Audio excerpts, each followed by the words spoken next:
So very quickly, to join our panel, please give very warm welcome, joining us virtually, in fact, please give very warm welcome to Yashish Dahiya, who is the chairman and CEO of PB Fintech. A very warm welcome to Yashish. There he is. Very warm welcome.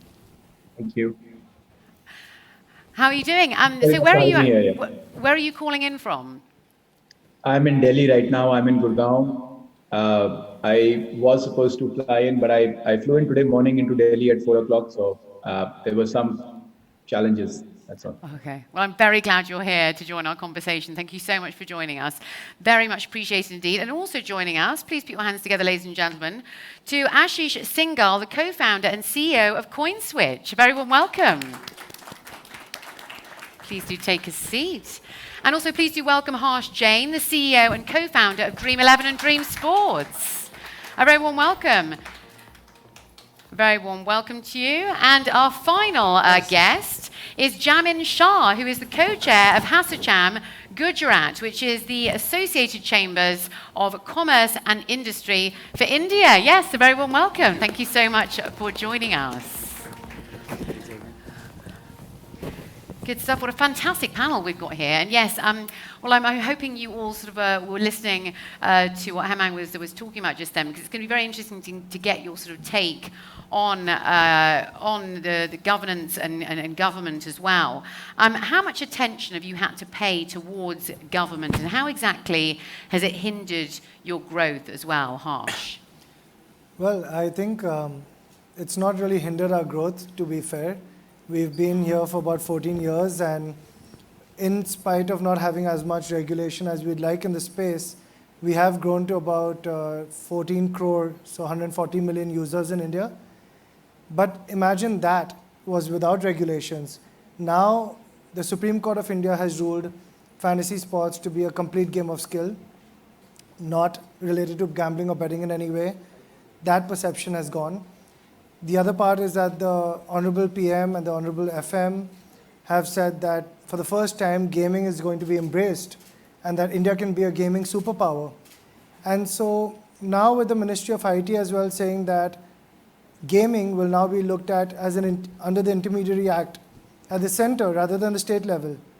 If we could have gotten here and gotten to 140 million users without that, we're very excited to see what we can do with more regulation. Indeed, and we're going to talk about the sector a little bit later on, sure. I'm hoping, anyway. Let's move over to Ashish, founder and CEO of CoinSwitch. Tell us about, what sort of attention you've had to pay towards governance and how that's hindered your growth recently. So again, it hasn't hindered our growth, and like Harsh as well, we've been in the space for 5 years, have grown steadily, even though the clarity is coming in piecemeal, but it is definitely helping grow this industry. And we have to understand that innovation always needs to be ahead of regulation. Regulation need to follow, because we have to give enough growth for the innovation to happen. Crypto industry is just 10 years old, and it's we call it the new internet in the making. And that's why to regulate internet in the right way, which foster innovation, which takes user, innovators and the government together, would definitely need time. In the last 1.5 years of our launch in India, we've already grown to 16 million users, one of the fastest fintech company to grow this far, even with the uncertainty of crypto in the space, right? And in India. But we have seen that other countries have now started to adopt crypto, not just as a financial tool or a decentralized tool, but also as the new Web 3.0, where new companies which are not built with a centralized system, but built with community all around. Then as a user, you're not just a user of that product, you're actually building that product together with the founders, right? And I think new set of such companies would propagate as more regulation clarity comes into space. Today, you see one of the highest set of unicorns in India. I would say it would multifold when the Web3 technology is regulated and is embraced in India itself. That's a big statement. You heard it here first. There you go. Thank you so much. Moving over to our virtual speaker, Yashish Dahiya. What's your take on governance and how it's affected your business? See, I think in a product like insurance, governance is extremely critical. And if you look over I believe over let's say a long term, ever since independence, a lot of our rule framing was based out of fears of misuse, of how somebody could misuse a particular loophole. And people used to spend an extraordinary amount of time, trying to plug those loopholes, and people used to spend an extraordinary amount of time trying to find those loopholes. I believe, as I see the last few years, and clearly I don't have any political affiliation here, but as I look at the last few years, what I see is boldness, which is, let's not throw the baby out with the bath water. Let's do something which is principles based, which makes sense. And, let's not have essentially moving away from a rules based architecture to more of a principles based architecture. And I think it's an excellent move, and that is very much required because the country is changing. See, insurance, if you look at, it's a virtual product. There is nothing ever transacted physically. It is a promise to pay in case something goes wrong. It is so. I believe it is a product where internet obviously has a massive impact in terms of the delivery, in terms of the understanding of risk, in terms of, and the traceability improves multifold of everything, of a consumer declaration, of a consumer promise, of a claim tracking. Everything improves multifold in the digital world. And so I believe it takes a bit of time. And for a while, see, when you have, I was listening to, sir speaking about a policy for drones, a policy for perhaps the other gentleman mentioned maybe a policy for crypto. See, these are absolute sunrise sectors. So you can have the privilege of starting from scratch because there isn't, quite honestly, a policy before that. In a sector like insurance, we have to contend with an architecture which was built in 1932, well before India became independence. And a bulk of our architecture is from 1932. And so, of course, changing that does not just take what I would say boldness and aspiration, it also takes decluttering the past. Because the past has been built on those hundreds of philosophies and those problems which people faced over the last almost 90 years. But the time has come to make that change, and I think very bold moves will be required there. There's no doubt. So that's kind of my take. I think sectors which have been regulated for long will require a little more effort in decluttering. Thanks so much. Very quickly, just before we move over to Jaimin, I'd like your response, if possible. Now that you've heard from the private sector, what is your sort of response to them? Are you encouraging to what they're saying? No, it's very encouraging, and I think that's how all the policies will evolve when we sit together and work together. But I would like to take a cue from the last speaker on how do you unlearn the history of 90 years on a sector, and how do you learn new things, and how do you make the government quickly learn new things. At our commission, we like to use one analogy that everybody here are of my age, and you must have watched the movie Matrix. And in Matrix, when Trinity jumps to a helicopter, and she quickly dials in, saying that, hey, how do I operate this helicopter? And a course is thrown to her, and she knows how to operate that helicopter. So with the technology, government has to learn at the speed of light or at the speed of technology. And this is what I think we are looking at. And in fact, the technology itself is going to help us. We are working on a 24/7 digital platform, which will be available to every civil servant. So I think working together with private sector, learning from them, embracing them is the way forward, and that is the way things are also evolving in many of the sectors. Excellent. Well, that nicely actually leads me over to Jaimin now. Tell us a little bit more about how these new sectors sort of pop up, especially with different disruptors and innovation. How is that handled by the government? And what's your take on how the government, deals with the fast pace of these changes? Yeah. What I'll also continue with what Hemang bhai said, that government is currently like what Erwin Toffler said. If you are into 21st century and if you don't learn, unlearn or relearn, then you are illiterate. And same thing happens and applies to government. This government is also acting fast in terms of learning new technologies. Traditionally, we all know that government regulators, they are prescriptive as well as input-based, they derive those regulations.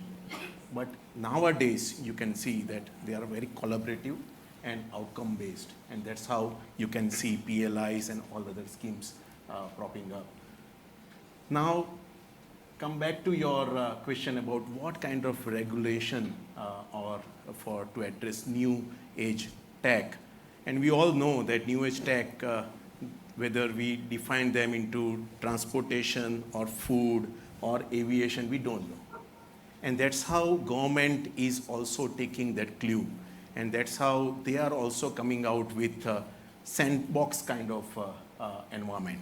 And that's how, take an example of Canada.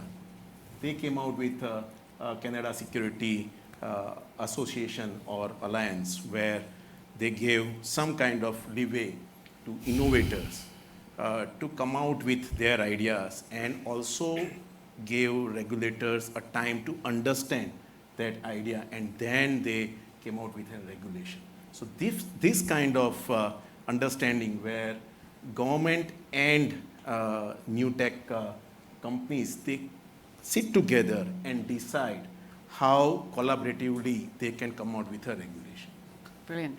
And so is that quite a common scenario right now, or does it need sort of to be pushed more, do you think? Yeah, and that's what's happening worldwide. Many countries, even India, is also adopting sandbox kind of environment in fintech sector. And that's what we can see from government's directives, that they want to understand how new age technology, how startups and unicorns, they are coming out with new ideas so that they cannot hold their growth, but they can be their partner into regulation, so that their interest, citizens' interest and national interest being taken care of. Very well said. I'm very conscious of the time because sadly we don't have much time. So why don't we give our audience your sort of key message when it comes to government and governance going forward, and what sort of collaboration would you like to see, all of you, going forward as well?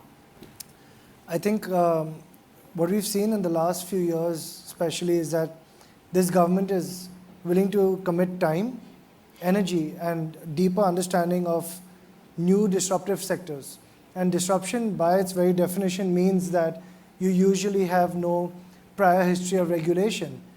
And I think that's been a very nice thing for entrepreneurs to see, that we do get time now with the government. And what we'd like to see is exactly what's happened in the gaming front, for example, I can speak, is that this talk of banning things that are unknown we're moving away from that. And I think, like Yashish mentioned, the government is enabling first principles thinking about, okay, we need to be ahead of the curve. India needs to be a superpower, which can come through disruption. We can build this $1 trillion digital economy, but not if we keep banning new disruptions.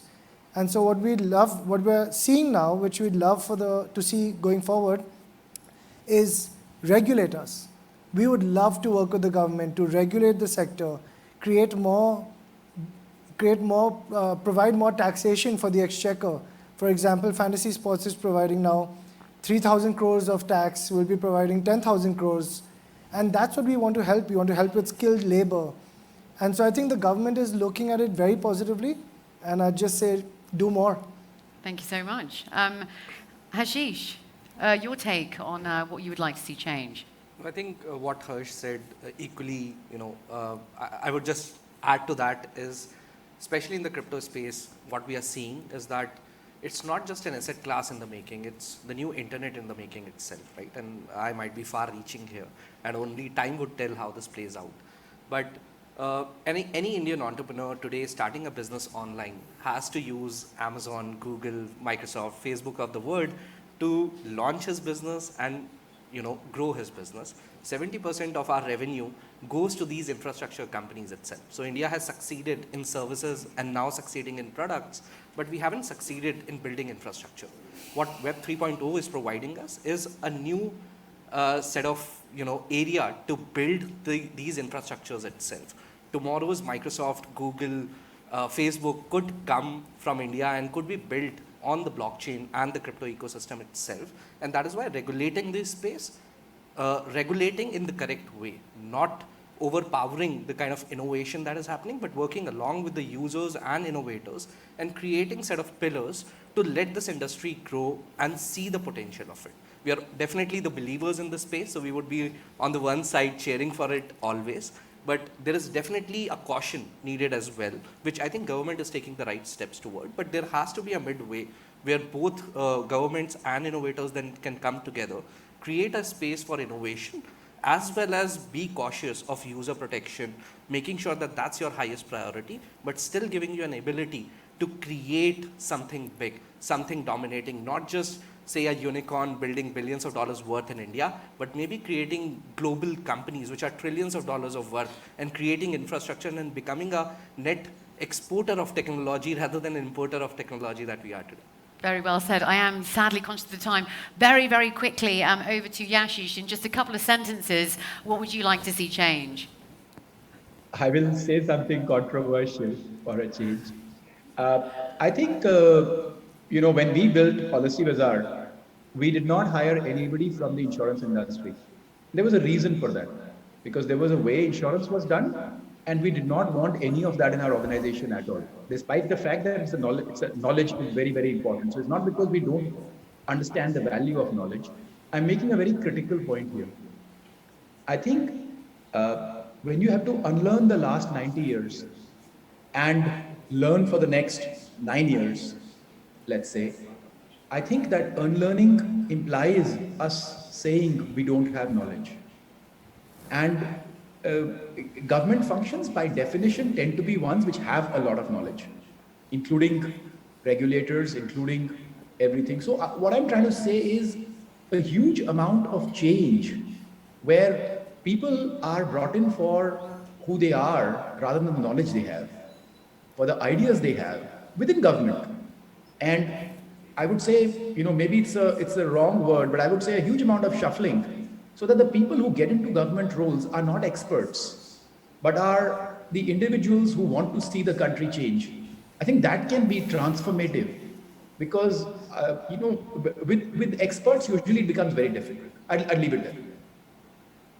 Thank you so much. We are going to have to hurry up, sadly, but I would really love to get your take as well, your final comments, Jaimin, before we move over for your final comments from Hemang, your final words. So, yes, regulation is required to protect, as I said earlier, but it has to be predictive. It has to be collaborative, and it has to be that regulation should provide a good environment for investor to invest and a country to prosper. Very well said. Thank you so much. And final words. Wrap our session up. So, Honorable Prime Minister's vision of 5 trillion economy and ease of living in the New India Inc., as we call, is going to be the most important building block. So when next time, if somebody from New India Inc. comes and sits in front of government, they don't have to explain anything, and government can learn and be responsive. I think that is what we are moving towards, and that is what my wish, and of course, that is what my work is also. So that's what the last word. Well, I can't thank you enough, gentlemen, for joining us for such a brilliant discussion. Thank you so much. I'm hoping our speakers will be around if you have any further questions. Let's hear it for our panel. Thank you so much. Thank you. Thank you.